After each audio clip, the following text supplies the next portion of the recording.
Welcome to Luca is a Billionaire, where the only thing I invest in is your answers. You start by signing into your Apple ID where you manage trusted phone numbers. Open Settings on iPhone or System Settings on Mac, then tap your name to reach Apple ID. Once there, go to Password and Security. This is where verification phone numbers live. You need two-factor on. If it's off, enable it now because Apple requires an active 2FA method. Make sure the device you're using is trusted and connected to the internet. Then continue to edit phone numbers. Once you're in Password and Security, choose Edit next to Trusted Phone Numbers.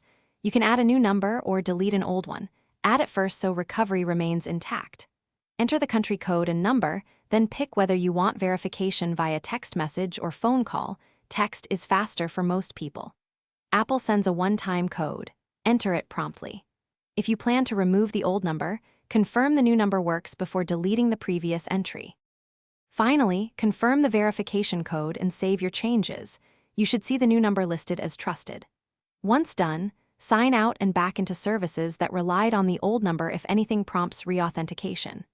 If you don't get codes, make sure Signal and Carrier SMS are working, check blocked numbers, and disable Do Not Disturb or any SMS filters.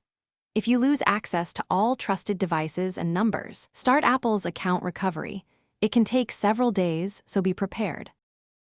Thanks for watching and please subscribe. It's the best investment you'll ever make.